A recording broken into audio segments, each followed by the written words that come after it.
পল্টন থানায় একটি নিয়মিত মামলা রুজু হয়, যা পরবর্তীতে হত্যা মামলায় রূপ নেয়।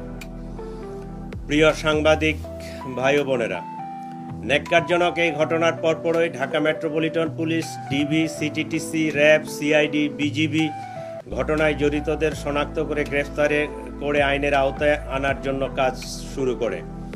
ঘটনাস্থলে উপস্থিত ব্যক্তিদের দেওয়া তথ্য, সিসিটিভি ফুটেজ বিশ্লেষণ, ওপেন সোর্স ইন্টেলিজেন্স এবং তথ্য প্রযুক্তির সহায়তায় ঘটনার দিনই শুটার ফয়সাল করিম মাসুদ ওরফে দাউদ ওরফে রাহুল এবং তার সহায়তাকারী মোটরসাইকেল চালক মোহাম্মদ আলমগীর শেখকে শনাক্ত করা হয়।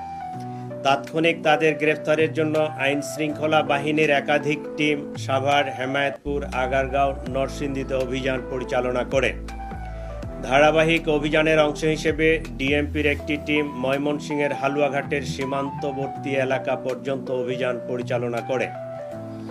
প্রিয় সাংবাদিক বৃন্দ, আপনারা জানেন এই ঘটনার সাথে জড়িতদের আইনের আওতায় নিয়ে আসার জন্য আমরা যথাসাধ্য চেষ্টা করছি। ইতিমধ্যে সংশ্লিষ্ট মামলাটি নিবিড় তদন্তের জন্য ঢাকা মহানগর গোয়েন্দা পুলিশের নিকট হস্তান্তর করা হয়েছে।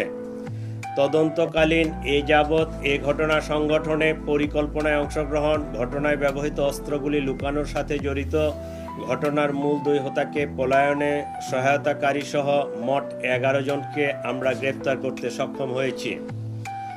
গ্রেফতারকৃতরা হলো হুমায়ুন কবির, ফয়সালের বাবা; হাসি বেগম, ফয়সালের মা; শাহেদা পারভিন সামিয়া, ফয়সালের স্ত্রী; ওয়াহিদ আহমেদ শিপু, ফয়সালের শ্যালক; মারিয়া আক্তার লিমা, তার বান্ধবী; মোহাম্মদ কবির, নুরুজ্জামান নোমানী ওরফে উজ্জ্বল, সিবিয়ন দিও, সঞ্জয় চিসিম, মোহাম্মদ আমিনুল ইসলাম রাজু, আব্দুল মান্নান।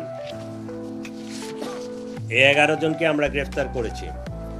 এই ঘটনায় জব্দকৃত উল্লেখযোগ্য আলামত সমূহ হত্যাকাণ্ডে ব্যবহৃত 2টি বিদেশি পিস্তল, 52 রাউন্ড গুলি, ম্যাগজিন, ছোরা; হত্যাকাণ্ডে ব্যবহৃত মোটরসাইকেল ও ভুয়া নম্বর প্লেট, যে নম্বর প্লেটটি অপারেশনের সময় লাগানো ছিল; ঘটনার সময় ওসমান হাদিকে বহনকারী অটোরিকশা; ঘটনাস্থল থেকে হত্যাকাণ্ডে ব্যবহৃত গুলির খোসা, ভিডিও চিত্র, সিসিটিভি ফুটেজ ও অন্যান্য আলামত; প্রায় 53টি অ্যাকাউন্টের বিপরীতে 218 কোটি টাকার স্বাক্ষরিত চেক।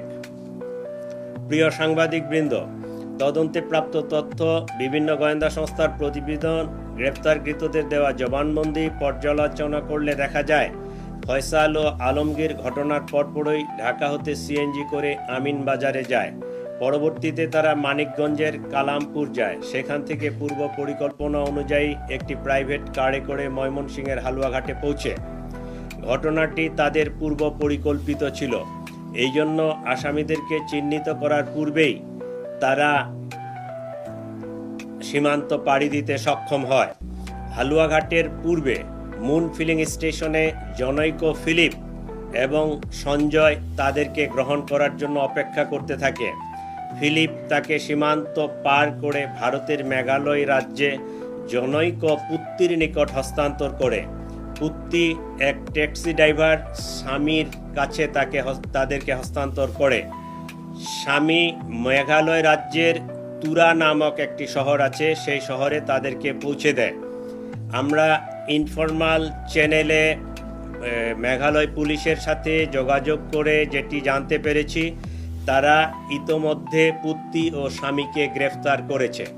গ্রেফতারকৃতদের কাছে পাওয়া তথ্য, সাক্ষীদের জবানবন্দি, উদ্ধারকৃত আলামত পর্যালোচনা ও সার্বিক বিবেচনায় মামলাটির তদন্ত শেষ পর্যায়ে রয়েছে।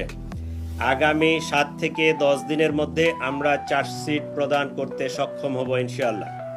সরকার ইতোমধ্যে দ্রুত বিচার ট্রাইব্যুনালে মামলাটি নিষ্পত্তি করার ঘোষণা দিয়েছে। সেই লক্ষ্যে আমরা কাজ করছি। এই জন্য এই জঘন্য ঘটনার ন্যায় বিচার নিশ্চিত করতে রাষ্ট্রের পক্ষ থেকে, আমাদের পক্ষ থেকে সর্বোচ্চ প্রচেষ্টা অব্যাহত রয়েছে।